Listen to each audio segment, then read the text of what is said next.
Welcome to the Life After Life podcast, where we explore our soul's physical and non-physical journey. I'm Majana. Let's discuss angels, guides, and loved ones from the other side. Hello and welcome back. I'm Majana, and we are going to talk today about a question that somebody sent in. Thank you so much for that. And the question is, who chooses our appearances in this lifetime, us or God? I was on my way in the studio to do this podcast and I bumped into Brock, so I asked him that question. And in his high school manner, he looked at me and said, isn't that genetics? That just, okay, that made me laugh. And I thought, you know what? Yes, and, right? Yes, and. So here's my thoughts on this. Yes, genetics comes into play because that's just part of the human piece of this, and we have to be able to procreate. So there is a genetic factor. And I think on your typical stuff, that's a totally accurate reply. All right, and if you dig a little deeper, what about those souls that come into this lifetime with some sort of a physical deformity or abnormality? We look at that sometimes and go, ooh, hard to say that we chose that one. Same thing as if people die young, they take an exit strategy at an early age. That's hard to wrap our heads around, right? All right, if you have something that's not mainstream physical going on, could that be genetic? Absolutely, right? And we have a whole system of science that can confirm that, and they do genetic testing. And those genetics might be present, like say in siblings. There's a 50-50 shot for everybody, and yet maybe somebody inherits those genes and somebody doesn't. So I think that's where we go to the soul level. And even if it's not a genetic factor, things can show up, right? So on a soul level, I don't believe that God or the universe or infinite intelligence ever chooses that stuff for us. That's part of our soul growth. So when you are disincarnate and you're looking at what lessons you want to learn, how you want to grow, and what you want to experience in this lifetime, if your physical appearance can contribute to your life lessons or your soul journey in a meaningful way, I think you absolutely put those pieces in motion before you come into the body. I don't know if it comes down to details, do you say, okay, I want blue eyes or brown eyes, or, do you choose the simple things? Maybe so. But I do believe that if there are lessons that can be learned because of your physical appearance, whether they're lessons for you personally or for your soul group, then you do make those choices before you come in. This was something very, very cool that just happened, and I love the way the universe hands these pieces, these nuggets out to me. To all of us, actually. Just this past weekend, I was visiting with a couple who had a child rather late in life after thinking probably they would not have kids. So they were very excited, and this was such a blessing. And by medical terms, they were considered high risk, and they left a doctor's office who had just kind of spelled things out as being potentially a really complicated pregnancy. They were throwing words around like, high risk and then other scary words, right? And they were devastated. So they were out in the parking lot condoling each other and sharing tears, and finally just kind of regrouped, and they said, you know what? No. What that doctor is telling us is not how we feel about this, and this is not the reality that we're going to choose. It's just not how it feels. So they completely shifted their energy around that. So I absolutely love how they supported each other through that. And then on my side of it, this was what was happening when I did not even know any of that was happening. I just had a really clear sense that there were some possible issues with that pregnancy. And not really with the pregnancy itself, but with the baby, that there could be some complications with the baby. I never shared this with them at all. And listening to them talk about it, I just got a very, very clear image, and knowing that that baby was coming into this lifetime, period. She was coming, and they were choosing how she would show up. I mean, I can't even tell you how amazing. Okay, let me be real clear with this. This baby was coming in. She had chosen, they're all the same pod, so the baby's coming.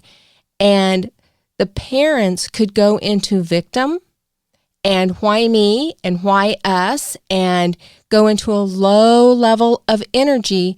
And that soul that was not born yet was completely willing to show up in a physically challenged way that would help the parents overcome that victim mentality after much struggling if they chose to go that way. But since they chose not to go that way, they came out of their victimhood and they said, no, we're not doing this. This is not what we are feeling that this is, and this is not what we are going to create, what we want. We're going to affirm and we're going to just stay the course that all is well, because that's just what we know is possible. And at that moment, they absolutely made that decision together. It was one of those free will moments. As a carnate couple, two souls in a marriage in this lifetime, they came to a Y in the road and chose which path to take. That's a perfect example of free will. They could have gone down one side where it was victim and they had a handicapped child on, who knows what level and what degree. And that would have helped them grow through their victim mentality and own it. Or they could choose that now and say, we're not victims. This is what we own. This is how we're creating. And now, does that mean as parents they don't have other obstacles? Of course not.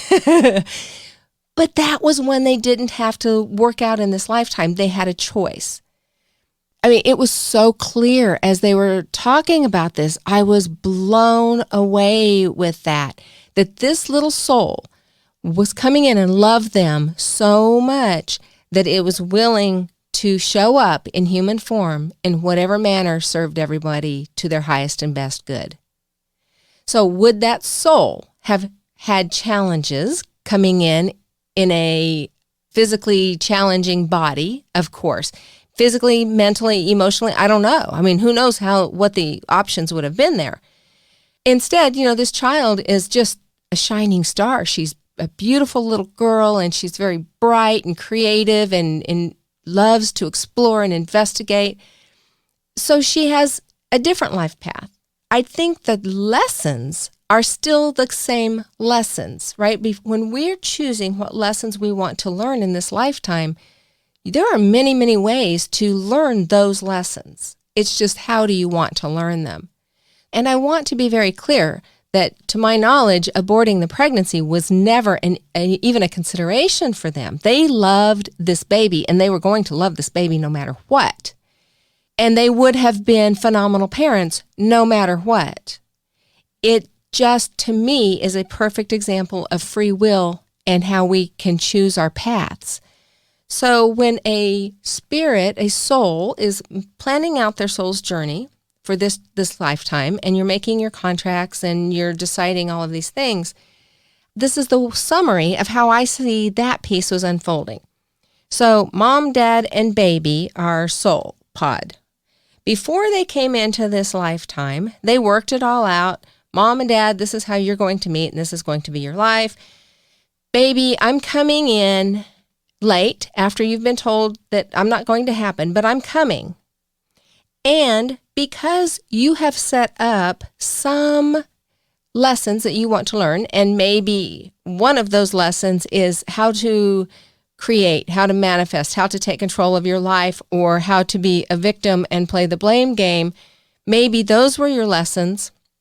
I'm going to come in as either one of these two people, showing up in either one of these two ways physically, depending on where you are on your soul journey, because we're in the same pod, we're here to help each other.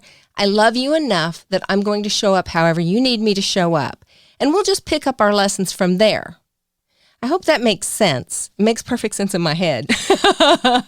So the answer to the question, do we choose how we look or does God? I would have to say we do. God loves us regardless. God doesn't get into those pieces or the infinite intelligence. This is all about our soul journey, and we make those decisions down to how will our physicality affect our lessons that we learn. Thank you so much for your questions. You can get me at majana@lifeafterliferadio.com. We have a website that is up and running now. I would love you to pop in there. We have some free downloads available. And a Facebook group now too, Life After Life Radio. So thank you so much. And until next time, namaste.